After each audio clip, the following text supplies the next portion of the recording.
Fala, mordomos, beleza? Pessoal, hoje a gente está aqui para mais um daqueles bate-papos, né? Onde eu e o Danilo, a gente explana para vocês um pouco do nosso pensamento de forma mais informal sobre alguns aspectos aí de vida financeira, vida pessoal e conceitos que com certeza vão ser de grande valia para nós durante a jornada aí rumo à mordomia financeira. E aí a gente vai abrir a nossa vida para vocês aqui, não vai ter mais nada escondido. Brincadeira, algumas coisas vão continuar no lugar onde elas devem estar, mas a gente está aqui tentando criar um vínculo com vocês, falando da nossa vida, falando de como a gente age, como a gente pensa. E isso merece o quê? Cara, merece um like, merece vocês comentarem o que vocês acharam disso, se vocês acharam interessante, se é uma coisa que não tá agregando tanto, né? Poxa, isso é um bate-papo. Mas a gente está aqui para ouvir o feedback de vocês. Então não se esqueçam de inscrever, curtir e comentar, beleza?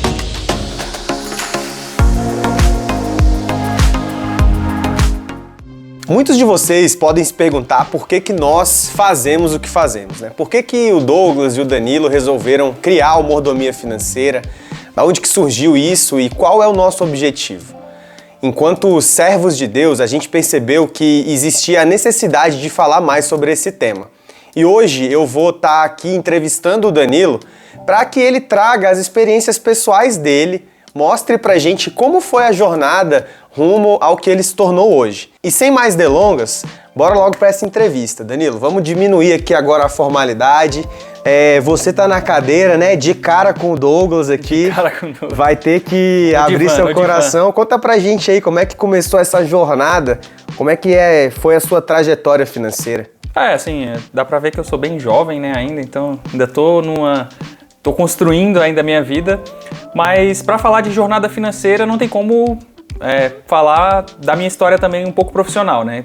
De como que eu comecei a ganhar dinheiro, como que eu fui construindo ali as minhas finanças. E eu sou da TI, né? A galera já sabe, você já sabe também, tá cansada de saber. E eu desde sempre estagiei, então eu comecei a trabalhar com uns 16, 17 anos, dando aulinha de Word e Excel.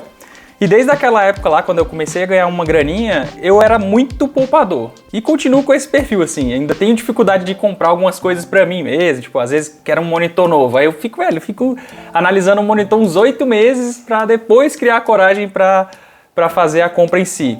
Então, desde sempre eu tive esse perfil poupador. Então, uma das coisas que meio que destacou assim na minha jornada foi esse perfil de poupador, né? E qual a importância assim que você enxergou nessa sua trajetória de alinhar, então, a parte bíblica com a parte financeira, né? Você enxerga que isso hoje é um problema, é algo que a gente realmente tem que debater?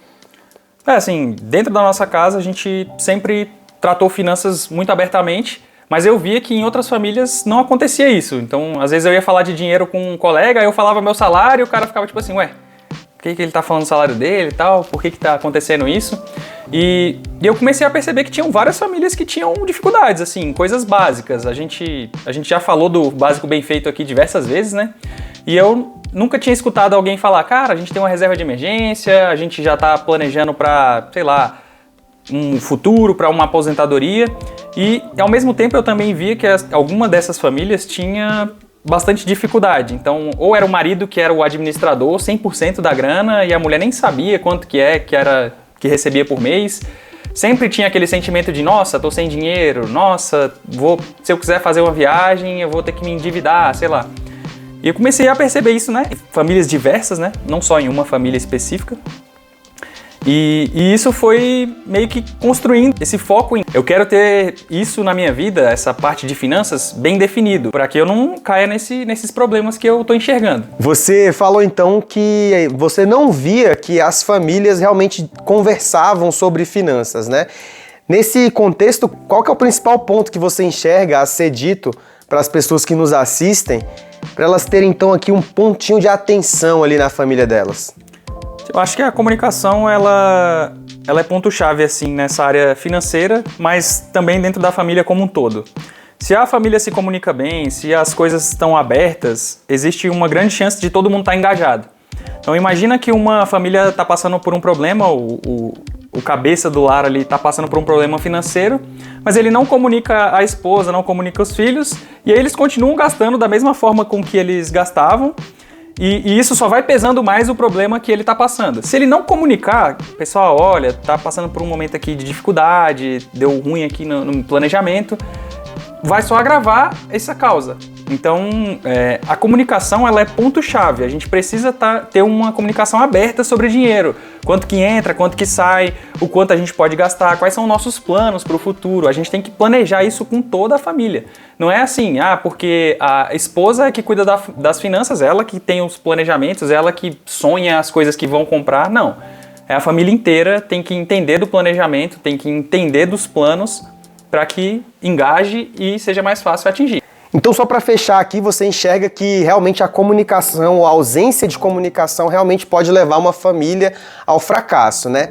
Por outro lado, a gente tem a parte espiritual da coisa também, né? Deus quer fazer parte da área financeira das famílias e a gente tende a achar que nós é que somos os administradores, né? Na sua visão, Danilo, o que você entende, então, como sendo uma pessoa que administra os seus recursos aí na sua família, na sua casa?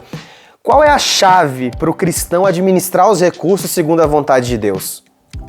Na própria pergunta já parece que vem a resposta, né? Então, a primeira coisa que a gente tem que ter em mente é que nada do que a gente está administrando aqui é nosso. Seu carro não é seu, sua casa não é sua. Se Deus quiser, Ele vai mover montanhas, Ele pode mover sua casa, pode mover o seu carro para alguma obra dele. Em alguns momentos pode ser que você precise sacrificar aquilo ali para dar uma oferta, algo do tipo. Primeiro, reconhecer que nada é seu e que tudo é de Deus e que você é só um administrador já é um passo gigantesco para que o seu relacionamento com Deus e com o dinheiro esteja bom. Além disso, para você ser um mordomo, você tem que ser um mordomo de qualidade, né? Um mordomo nos trinques. Então você não pode administrar de qualquer jeito. Se você está lá endividado, se você sai fazendo as coisas sem perguntar para Deus, sem orar para Deus. Então a sua capacitação e a sua comunicação com Deus também é importante. Então você precisa estar capacitado para administrar o dinheiro, fazer um curso, uma mentoria, uma consultoria simples que for, ler um livro, né? Tem livros sensacionais hoje no mercado. Principalmente aquele livro... Pois é, o Guia do Mordomo de Sucesso. Então tem livros sensacionais no mercado hoje que vão te dar uma base para você ter o conhecimento legal. E o que é a comunicação com Deus? Você precisa colocar os planos também para Deus. Falar, Deus, será que essa é a casa que o Senhor quer que eu compre? Será que esse é o carro que o Senhor quer que eu compre? Porque ele tem que fazer parte desses momentos de decisão grande. E, lógico, né, junto com a sua família. Bacana. E você enxerga que a Bíblia ela tem um papel importante nessa questão da administração financeira? Bom, acho que o canal aqui surgiu muito com base em mordomia financeira e em 2.350 versículos que falam sobre isso. Então, a Bíblia tem 2.350 versículos que falam sobre bens e posses. Se você falar assim, não, a Bíblia não quer saber de dinheiro. Cara, 2.350 é um número bem grande assim e bem importante. Então, com certeza é um tema a ser abordado e com uma devida seriedade. A gente precisa ser um bom mordomo, um mordomo fiel. E a gente, então, agora já passamos dessa parte inicial, vou entrar na parte mais polêmica. Muitos cristãos, eles têm medo de investir o seu recurso. As pessoas pensam que investir vai contra o que Deus faz ou vai contra alguns princípios bíblicos. Na sua visão, qual que é o papel dos investimentos dentro de uma boa administração financeira? Bom, acho que a grande palavra que vem à minha cabeça é acumulador. Se você for investir para ser um acumulador, nossa, eu tenho 500 mil, nossa, eu tenho 1 milhão. Tá errado. Não é para isso que serve o investimento. Agora, se você investe com um objetivo, com um plano para o seu futuro, faz total sentido. Porque famílias têm realidades diferentes. Um cara que é um militar, ele vai se aposentar com salário integral. Já um cara que é da iniciativa privada, ele não vai se aposentar com salário integral. Então, se o militar ganha 10 mil e o cara da iniciativa privada ganha 10 mil também, e ambos se aposentam no mesmo ano, o militar vai continuar ganhando 10 mil e o cara da iniciativa privada provavelmente vai ganhar 5.800. Será que esse cara da iniciativa privada não precisaria estar acumulando, investindo no decorrer dos anos para que desse certo essa aposentadoria, para que ele não perda ali um dinheiro que é importante naquele momento? Então tem planos e planos, tem que fazer sentido o seu investimento, não é investir para qualquer coisa, entendeu? Ah, eu vou investir porque eu quero ser rico, eu quero esbanjar, quero tirar a onda que eu ganho dividendos e proventos. Quero comprar isso, aquilo, só traduzir em bens, né, sucesso financeiro. Assim, comprar faz parte, né, do decorrer da vida. A gente vai ter algum sonho ou outro que é um bem material que Deus pode te abençoar. Mas que não seja o seu foco. Ah, eu vou investir para aquilo, eu quero ter um Jaguar, é para isso que eu quero ter dinheiro. Não, então tá errado. Falta propósito, né? Falta propósito. Então, mudando um pouco de assunto aqui, trazendo uma temática que eu já queria ter trago aí pra galera, mas falando agora pros nossos inscritos aí, o que mudou quando você passou a ter uma vida conjugal, né? Antes você era solteiro, tinha um tipo de administração e agora, há algum tempo, você já está casado. O que você traz de experiência, assim, principalmente para quem tá nesse momento ou quem tá dentro aí de um relacionamento? A galera faz muito esse link negativo, né? Vou casar e agora tenho que pegar o aval ali para comprar qualquer coisa ou, nossa, vai ser muito mais caro.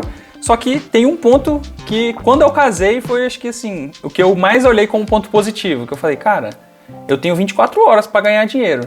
E agora eu ganhei mais 24 horas para também ganhar dinheiro. Então é outra pessoa traçando um perfil de profissional totalmente diferente que também faz dinheiro. Isso é diversificar a minha renda, já não depende mais só de mim hoje. Então, o fato de ter duas pessoas ganhando dinheiro era um ponto muito positivo. E qual que foi a maior dificuldade, assim, no início, né? Até antes de casar mesmo, eu comecei a trabalhar com a minha esposa pra gente juntar as finanças. Cara, vai cair tanto de dinheiro, vai tudo pro mesmo lugar e de lá a gente paga todas as contas, o que sobrar a gente sonha junto e vamos poupar se precisar, vamos gastar se for pra comprar, né? Então, lá em casa a gente trabalha finanças únicas. É um balde, o dinheiro cai lá, pagou as contas, sobrou, a gente planeja junto, vamos sonhar. Então é isso.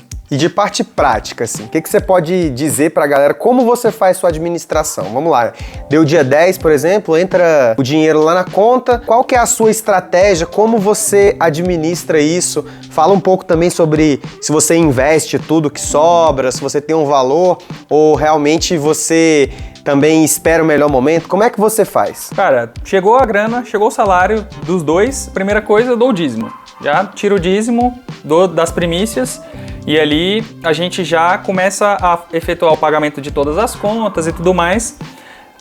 Porém, a gente já tem uma noção de quanto a gente gasta. Eu já sei que todo mês vai sobrar dinheiro. Já sei uma média de dinheiro que vai sobrar. Então eu não me preocupo em tirar o investimento já no primeiro dia que chegou o salário, entendeu? Já não é mais necessário. Quando eu comecei, eu fazia assim, né? Pagava o dízimo e já tirava o meu investimento. Mas agora não é tão necessário. Então eu tiro o dízimo, pago as contas e depois eu sento para fazer o investimento com um pouco mais de calma. Eu separo projetos também, então a gente teve ano que a gente, poxa, precisamos comprar um carro novo. Então eu separava uma grana para o carro novo, separava uma grana para independência financeira / aposentadoria. Então eu organizo um pouco por projetos. Então se o projeto for muito grande, eu faço meio que um tipo de investimento para ele. Separo, sei lá, esse aqui fica em um CDB, em um fundo de investimento de liquidez bem alta, que eu consigo tirar a hora que eu quiser, porque é um plano de curto, médio prazo. É um plano de 2 anos, aí eu deixo o dinheiro preso 2 anos lá, depois de 2 anos que eu vou fazer aquele plano. Então aconteceu muito dessa forma. E eu sempre tento deixar claro, né? Lá em casa quem controla mesmo assim, quem investe e tal, sou eu. Mas eu sempre chamo a Thalita para um jantar e no jantar eu falo, olha amor, aqui ó, a gente investiu tanto. Poxa, esse ano, olha, sobrou tanto. Estamos indo bem para aquele planejamento lá que a gente fez, entendeu? Então eu faço meio que o acerto de contas com os stakeholders ali, né? Com os envolvidos. Legal, e aí ela acaba se sentindo parte, né? Porque Sim. Você tá sempre passando para ela. Uhum. Então, bacana. E assim, para finalizar então, Danilo, o que você tem de principal assim para deixar para os nossos inscritos, né? Se você pudesse dar uma mensagem para eles, tentar convencê-los de que realmente assim vale a pena você seguir rumo à mordomia financeira, seguir rumo ao mordomo de sucesso, qual a principal mensagem? A principal mensagem é sempre Deus. Deus é a segurança, o dinheiro não vai te dar segurança nenhuma. Então, o que fica pra mim, assim, no meu íntimo cara, eu fiz uma reserva de emergência. Isso é uma segurança financeira, mas se tudo der ruim, eu ainda tenho Deus e eu tenho a quem recorrer. Então, o foco sempre no final Deus me ajudou a construir uma reserva de emergência, Ele me capacitou a entender que isso era importante, mas se der ruim, eu recorro a Deus. Então, esse é o foco total. Mas, galera, o que possibilitou com que as minhas finanças fossem relativamente estabilizadas? É o conhecimento. Então, quando eu comecei a ler livros, quando eu comecei a assistir cursos, a assistir vídeos no YouTube, eu comecei a conhecer as ferramentas. E aí as ferramentas elas vão te proporcionar essa estabilidade.